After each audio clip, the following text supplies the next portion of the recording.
Hi, everyone, and welcome to The Core Truth. I'm your host, Peter Hernandez.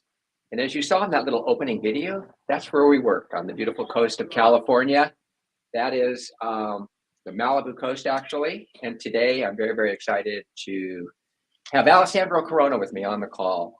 Alessandro is somebody that I highly respect, somebody that works very closely with me in the Malibu office. He's my associate manager here. Together, we manage our 45 some odd agents, some real pros in the office. And today Alessandro and I are going to dig into some really good, I think, pithy topics, that I think everyone are really going to enjoy. Alessandro, it's such a pleasure to have you. I just love talking to you. So welcome to the call. Good morning, Peter. I'm grateful and flattered to be here. It's truly an honor, and looking forward to discussing some real estate with you. Well, that's what we talk, and that's what we do, and that's what we love is real estate. And but let's get a little bit into who Alessandro is. Give us a little background on you and where you came from and how you got into the real estate business. Wow. So I have had the privilege of selling real estate now for my 12th year now. Prior to that, I had a pretty robust sales background in the auto industry. I had started selling cars when I was 18, working for a Ford and Mazda dealership in Santa Barbara, and through various other transitions, found my way kind of up the ladder there through being a top salesperson, eventually into the finance sector within the car business, and then eventually into the management side. I've always had a knack for people. And so I think that sales has always kind of been an innate sort of opportunity for me to really, I guess, accentuate some of the things that are, I suppose, second nature to me and things that I enjoy doing. And so it's my true privilege to be able to consult people now in the capacity of real estate. And I certainly am not numb to the fact that my background was certainly inspired by my time in the car business. Well, it's really fun to watch you. I mean, one of the things I love about you is that you speak eloquently. The words that come out seem to be perfect drops of water, just one after the other. And you have an amazing vocabulary. I think the words you choose are right on the money. And it's really fun to be with you on a presentation. I think that's probably why you probably mentor so many young agents. I mean, you have like about 5 or 6 agents that you mentor. And it's not, I don't know if you would call them your team, but you do work with them as a team in certain circumstances. But I feel like I'd mentor you in a way. I mean, I consider you, I'd like to mentor you. You're somebody that I think has so much talent, so much ability. And then that just seems to go through you down to your agents who they just look up to you with such respect. How many agents are you mentoring right now? We currently have 6 agents that are in what I refer to as my mentorship. It's interesting. So I had a mentor, and the reason why I'm even bringing this up is because I think it'll shed some light onto how I operate my business and how I interact with my quote unquote team, my team of mentees. When I had a mentorship, I was mentored by a top producer, an incredible agent, and still a great person. But what you'll find oftentimes is that maybe your best salesperson isn't your best manager or leader. And in that capacity, you have to understand these things. And in my particular instance, I was basically a bona fide assistant while under a mentorship. And in an effort to establish myself in the real estate business, I truly wanted to establish my identity. And unfortunately, the way that my previous mentor wanted to operate our relationship was one where it was all about him and I was his support staff. And so conversely, the way that I operate with my team of mentees is we don't call ourselves a team. We don't call ourselves the Alessandro Corona group or anything like that. I am here to help them as much as they need help.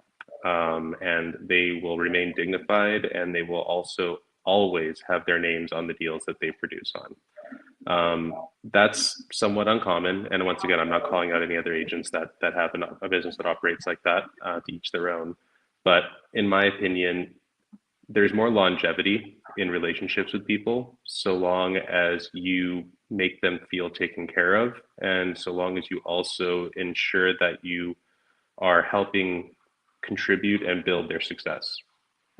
That's so funny you say that. I've noticed that amongst teams, and I think that's why there's such attrition in teams, is because there's no clear path for growth. There's no real mentorship. Um, it's more like, what can you bring me today? Rather than how can I help you grow and be a better agent. I've always believed in giving it away. I share a saying that comes from a very well-known program called, "If you want to keep it, you have to give it away." And I think that's a real truth in that. And I think the more you share with people and the more you help people and the more you reach out, the better you're going to become. I used to have agents, you'll get a kick out of this, Alessandro, right? I used to have agents say to me, "Peter, why are you giving away the secrets of your listing presentation? I mean, you've spent years honing that thing. You've got it down to a science. Why are you giving that away?" And I would say, because nobody can deliver it like I can. And if they try, it's not going to be theirs and it's not going to work anyways. What I hope they do is steal some ideas from this. They make it their own and that they practice it and rehearse it and they get good at it. So, in line with all that, what do you think what makes an agent the best versus average? How do you what separates the best from the average? Well, I have a pretty thorough response to that, but first and foremost, I want to address the thing about teaching our agents and not wanting to, or in some instances, not wanting to share your secrets, is that selfishly for myself, I get a real kick out of teaching or mentoring because every time I teach, I learn. And when I say that, I mean it in the capacity that I might have forgotten some of the ABCs of things as I move quickly in my business and my life, so on and so forth. But when I have an opportunity to teach and explain, I really have to dig deep, and it makes me actually have some clarity on some things that I quite frankly thought I already knew perfectly. But sorry for that quick aside. I mean, there's a broad spectrum of things that I think make an agent a top agent versus an average agent. Um, First thing, and not poking at anyone, poking at everyone here, answer your phone. I think that that is a big, big sensitivity in our business. And I also think that it's become somewhat acceptable in people's minds to become reclusive in some capacities and to respond on your own accord. Top agents are the best communicators you're going to find.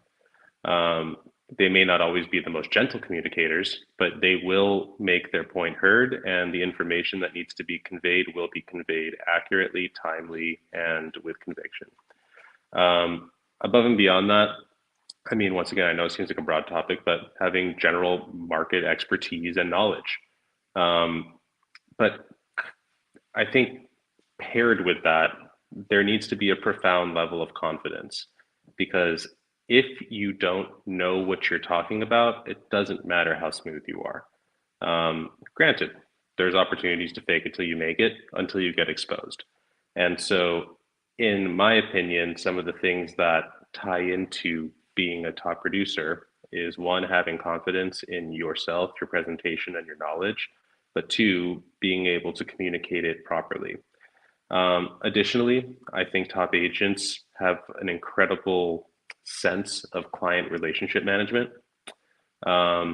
Peter, some of the things that we talk about pretty frequently are how do we manage client expectations, specifically in the ultra high end. There are instances where you are going to take a listing that is going to take a little while to sell. And granted, it is always our intention to sell a property quickly. I don't know any agent that has said, I would love this to sell in 300 days.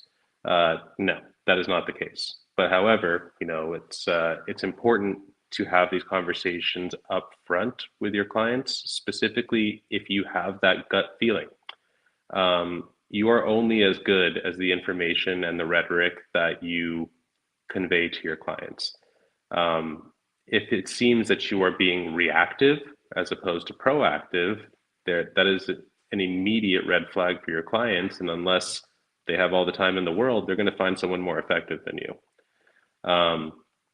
I like to do something whenever I have the opportunity, which is to create a plan with my clients at the time of listing presentation, where if I cannot get what I want in terms of price and terms and things of that nature, I want to discuss a time-based plan where if X doesn't happen, then we will do Y as a means to adjust our strategy and to pivot. Um, I think it's so important to have these conversations up front because it's so much more difficult to approach your client reactively when things haven't gone according to plan 30, 60, 90 days later. Because at that point, they're probably already losing confidence in you. And unless you've been doing an incredible job of communicating the entire time, they're wondering if you've been working on this thing at all. And it's interesting. We as agents, we become a little entitled once we have these opportunities, and we forget we're we're always one conversation away from being fired. And it's important, in my opinion, to preempt these things so that they cannot happen to you. And I think what happens oftentimes with agents is out of fear, they don't even want to approach some of these topics. But conversely, in my opinion, I think if you hit them head on and you address them long before they even happen, your clients don't need to romanticize something in their mind about what's happening or not happening. You've already kind of explained it up front. A perfect example, my first ultra high-end property that I ever had the opportunity to list was a property located in Malibu on Broad Beach, 31272 Broad Beach. It's the largest piece of real estate on Broad Beach, over an acre, about 13,000 square feet on the ocean. The home is a behemoth and really one of a kind. It's also, or at least when I sold it, it was a very specific looking type of home.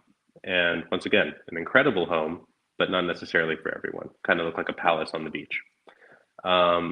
So as far as that was concerned, it was a listing that I was able to acquire through my sphere of influence, and it was actually my first real good opportunity through my sphere of influence because as my original mentor used to say, and I stole this from him, my sphere of influence is like a square. I had no one to go to. Everyone in my sphere had someone more experienced, a family member, or whatever. There was always an excuse for the people that I knew not to use me. Do you think being with Douglas Elliman gave you a little punch in that respect? Do you think they saw you more as a luxury agent because of your association with the brand? Undeniably. I did not have the confidence prior to being with Douglas Elliman, and this isn't me like just tooting the horn of DE. This is generally the way I felt.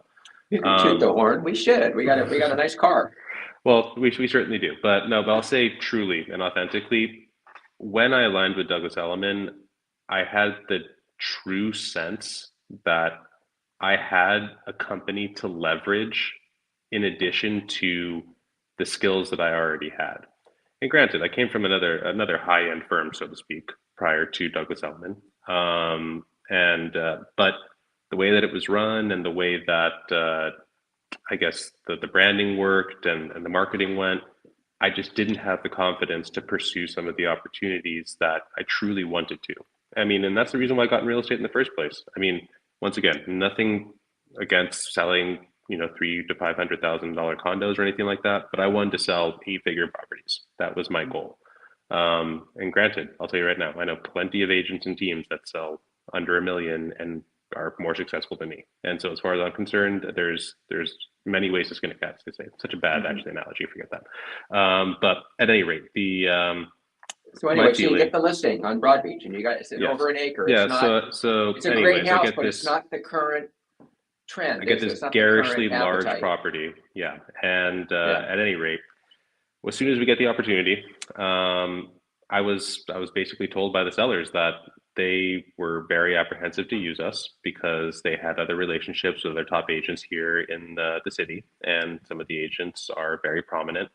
And I had to convince them that between my skills and the branding of our company, that we were absolutely the right brokerage to use. I had the privilege of then getting that listing, and then I had the I guess the displeasure of experiencing the COVID lockdown, because the day after we listed it on the MLS, the world shut down. There was probably, no exaggeration, 40 days that went by without any sort of real estate activity on that property. And there was a lot of uncertainty during that time. They were still developing the PED document. People were scared to let you in their home. Agents didn't know how to interact with clients.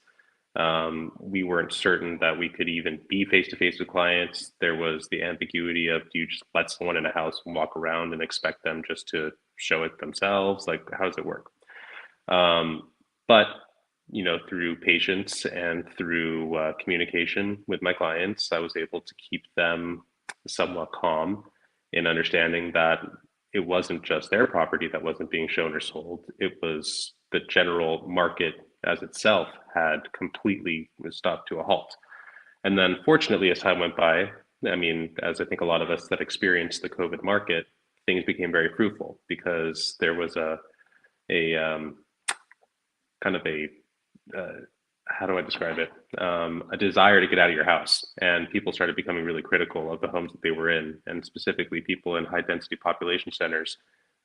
They were just tired of being stuck in their condos. So we started getting a very massive influx of business in the areas that we service, which are the beach communities and the high end suburbs in Westlake Village, Thousand Oaks, and Calabasas.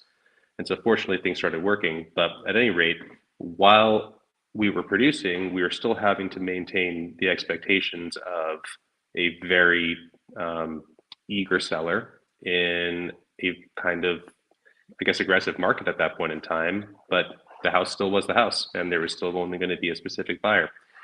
Anyways, fast forward. So let's dig into that a little bit, because I think you call it inspiring loyalty in your clients.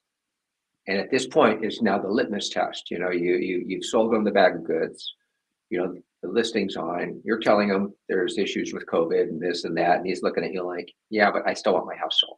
Like, I don't want to hear the problems. I want results. So I don't know if you're going to get into that, but let's talk about how did you inspire loyalty in your clients, so to speak? Well, guilt tripping wasn't going to work. So I had to dig really, really deep. I mean, there was several instances where every time I received a call back from them, I was very concerned that they'd be asking me to send them a cancellation. And there were several instances where they started alluding that they wanted me to collaborate with other people and to basically find a way to pivot. I was relentless in my attempts to keep on throwing money at marketing, to continue finding other creative ways to continuously promote the property. I started hosting events as the COVID situation began to become a little bit more lax. But in the attempt to inspire loyalty, I had to continue showing value. That was the most important thing I could possibly do. But above and beyond that, and I don't think I give it this enough credit, is that I leveraged my relationship with these people. These are people that are close friends of mine, close family friends, some of my closest, in fact. But it's interesting how the dynamic of personal and business can become something so sticky. So true. But I remember by the time we finally got offers on the property, the irony is that it ended up being the neighbor right next door that bought it 400 days later, knew it was on sale the whole time. Isn't that funny? And once again, 400 days later, we actually ended up in multiple offers. Furthermore, but I remember. So let's hold off. So just put a bookmark right there, because I think one thing we wanted to talk about today is what we call defining and defending value. And the reason I think that's so good for this particular property and sale and event is because, like you said, a lot of the agents were out there saying, oh my gosh, it's not the right design, it's going to cost millions to remodel this thing. Yet you and I, when we toured that property, we saw that this property could be potentially $100 million property. We saw, because it had the frontage. So, when you're thinking about it and you're having these naysayers walk into your open houses, and I'm sure oftentimes outwardly expressing their opinions in front of everybody because they all want to be pundits and be know-it-alls. So you had to almost in a debate-like fashion, define and defend the value of the property. Talk to us about that. Well, I had an abundance of confidence in the way the home was built. So another little bit of backstory about the house is that my family friends, they're very prestigious builders out here. and they happened to have built this home for their parents. And so this was their trophy home. This was a home that they pulled absolutely no stops from. There were features about this home that were grandfathered in with the city of Malibu that you could never ever do again. And so I think in understanding the value, it allows you to defend the value. But if you don't have a genuine, full understanding of what you're selling and how to sell it, especially if you know that there's objections, then you're not the right person to sell it.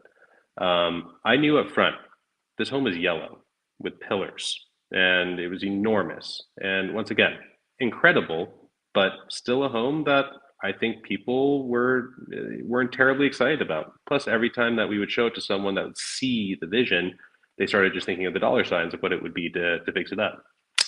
But what I did in terms of defending value, I knew the home was so well built. The house was built on 30 caissons that went 70 feet into the ground, into the bedrock. It was on several occasions indicated to me that this home would weather the 100-year storm. So if Malibu became Atlantis and we were scuba diving in 500 years, you would be able to like scuba dive into this house probably. The windows would be gone, but the house would be there. And I think in making people understand that in particular, that was truly the value. In addition to the fact the home was a triple lot. I mean, there isn't things like this that are abundant and particularly available. We had 121 feet of ocean frontage. You could see the views were absolutely outstanding in arguably, in my opinion, the best beach in Malibu. So what you need to do in defending value is, I think you need to cling on to the things that you know make something special and not to feed in to the objections. It's okay to acknowledge objections, and it's okay to nod your head as well and to not be numb to them, but be prepared to have a solution. Because if you're simply fixating on the same problem with the person that's presenting the objection, you are doing absolutely no good for yourself, and you are no longer selling in that moment. I've become more and more inspired by agents that are relentless salespeople. I didn't used to feel that way. I used to feel like it was a little bit cheesy to push. And I think, as I've suggested, I enjoy being a consultant. And in my mind, a consultant is someone that answers questions thoroughly. But people require someone to usher them along. They need someone to inspire confidence with them. And I think a lot of agents don't recognize the power that we have with our clientele through the things that we say.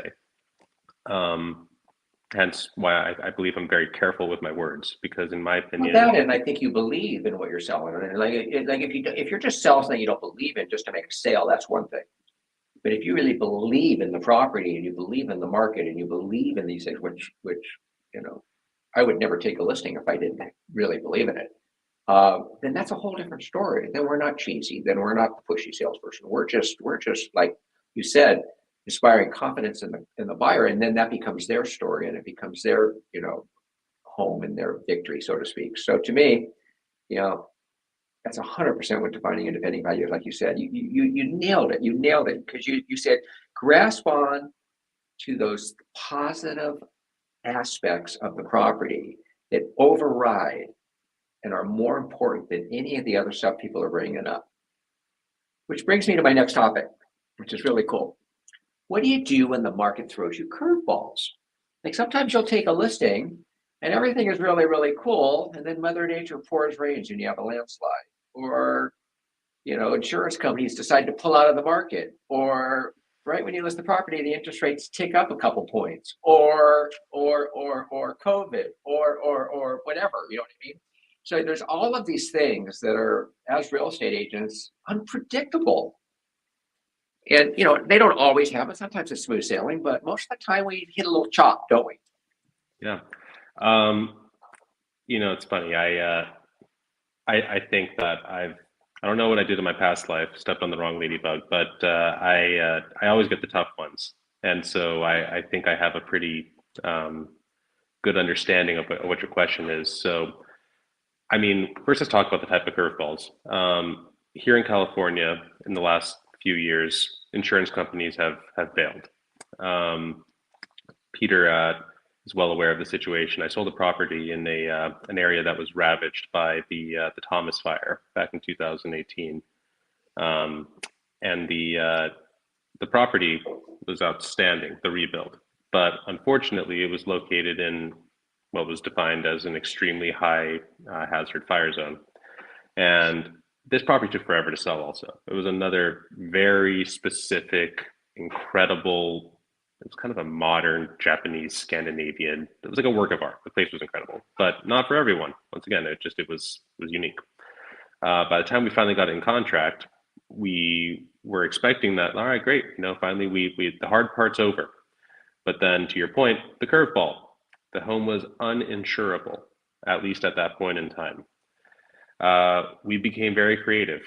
We asked the sellers who were in the insurance industry to leverage their connections. We became very cagey in trying to find other sorts of alternative solutions.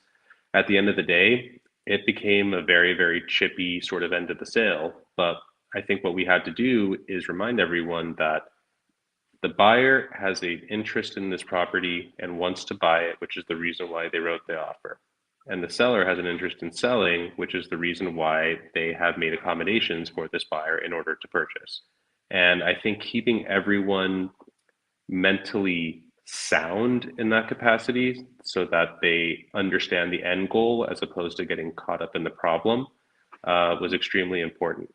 I think at the end of the day, the guy ended up self-insuring because it became a non-issue. But one way or the other, it was an enormous obstacle that we had to overcome. We almost didn't close the escrow. Another example, curveballs, COVID. We just talked about that. That property that I mentioned on Broad Beach was not my only problem listing that I had during that time. There were other properties that should have been extremely saleable and rapidly and priced well that weren't moving because of extraneous things that were happening in the world, not even things that are really happening in the market. It's happening on a macro scale here. And then additionally, what are we dealing with right now? High interest rates. That's what everyone's talking about. Here's the thing. If you look back on a graph, and granted, I know that this is something that most people don't want to hear. The interest rate environment historically has been considerably higher than this. I will also not be numb to the fact that home prices have never been this high either. And so you're kind of burning the candle at both ends in that capacity. But here's the thing. Sellers still need to sell and buyers still need to buy. And I believe that if we do a good enough job consulting our clients, we will not run into objections based off of, we will not run into as many objections, and we can be more deliberate in the way that we intend to work with these clients during market conditions that are challenging and out of our control. So, boy, you're just like teeing this up for me. So here we go. So we'll finish on this actually, Alessandro, because I know we're running out of time. The market's complex right now. It's absolutely complex. The circumstances around everything, like you said, interest rates, all these different things that are going on in the world, all these things that are going on locally.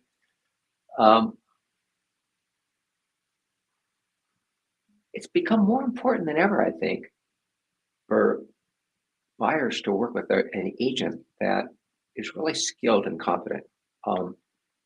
Just because you don't know what curveball you're going to be thrown, and as buyers, you can study Zillow all day long and still have no idea about a property's value or nuances of locations and neighborhoods.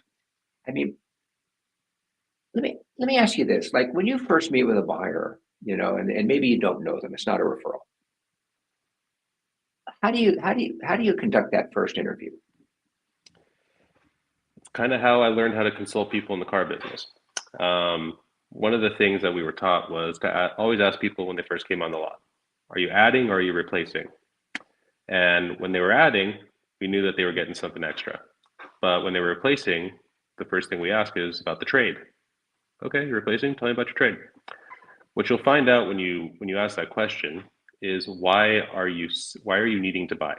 What's wrong about your current home? Maybe you'll find out that they're renting. Maybe you'll find out that they just got divorced.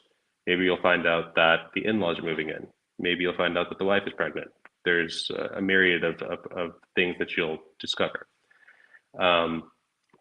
During buyer consultations, it's very important to kind of treat yourself like a real estate doctor. You need to ask your clients, what is your pain points and what do you need help with? And agents don't realize this. I mean, not just agents, I think any salespeople. Anytime you have an opportunity to meet with a client or a customer, you have an opportunity they will tell you specifically how to sell them. They really, really will. And if you ask the right questions, and furthermore, if you listen to them, they will tee up the questions to ask if they haven't already explained well enough as to what they need, what you need from them in order to do your job. Some of the things that I discuss are that I don't simply allow the active listings on the MLS to be the end all be all in my search for them. We've recently come out of a very challenging inventory environment. There's always something, interest rates, inventory, COVID, whatever, who knows what's next. And the thing is that if we acknowledge the problem and then say, yeah, it's a problem, blah, blah, blah. It's okay to accept there's a problem, but you can't be the person that's going to be stuck in the problem with them. You need to be the one that is relentlessly finding the solutions. And so, for example, some of the things that I promote, which is something that we actively do on our team, is we will focus on off-market properties. We have a very high emphasis on that specifically within my team. I like that because I love pitching something that no one else has. I think that it creates better value in myself, and it helps me defend the value of the property I'm trying to sell. And furthermore, if the properties don't sell off market, I've oftentimes done such a good job of showing the sellers the value that I have by bringing people that simply didn't know about the property before I told them about it, that they end up hiring me to list it anyways, publicly.